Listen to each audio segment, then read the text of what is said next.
You know, there's the decision itself, so interest rates held at 5.25%. In a way, what's even more interesting is the voting, okay? So you've got 9 members in the Monetary Policy Committee. They're the people within the bank who take decisions on each interest rate. And last time around, one of those members voted for a cut, one of the external members, Swati Dhingra. This time around, another member has joined her in voting for a cut. And within this kind of strange Kremlinology of everyone looking towards the bank, trying to get a hint of where they're going next, that's actually quite significant because it suggests the movement is towards a cut in interest rates. Other things that are significant, they have cut their inflation forecast, so they're expecting inflation to be down towards kind of about 1.6% by the end of the forecast horizon, which is in the next 2-3 years. I think what's also significant is they're also expecting inflation, and let's not forget, that's the thing that the Bank of England needs to target. That's the reason, the main reason why interest rates have been so high for so long. They are expecting inflation to get down to 2% in the coming months and stay there for a little while before bouncing up.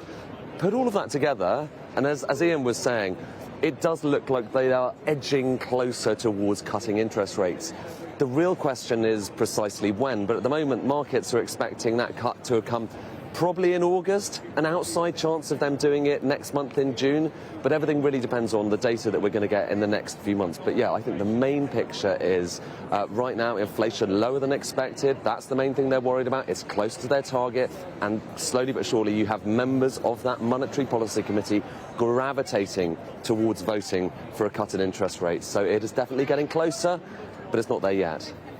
And there will be a certain amount of pressure politically for a cut, won't there? I mean, the bank clearly not bending to that pressure.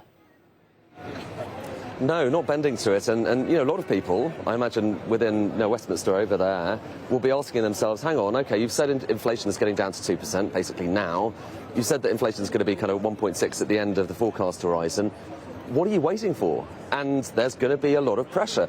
I think that what the government is going to hold on to is the fact that it does look like it is edging closer. It does look like the fact, for instance, that in the United States, so over in Washington at the Federal Reserve, they are kind of moving back. So they are suggesting that they're not necessarily going to cut interest rates anytime soon. It doesn't sound, and this is important, it doesn't sound like the Bank of England here are too worried about that. They think that they could start to cut interest rates quite soon.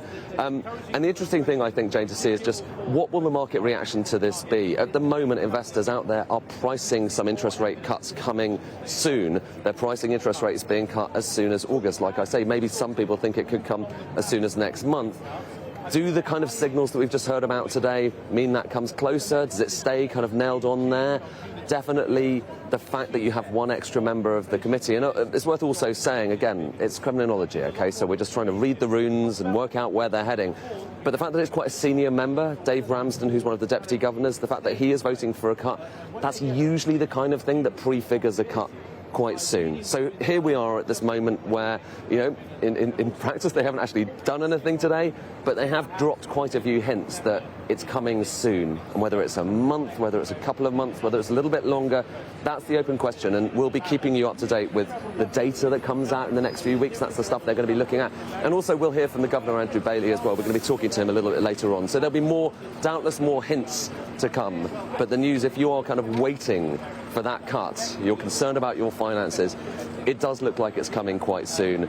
The question is more just a question of how many more months to wait.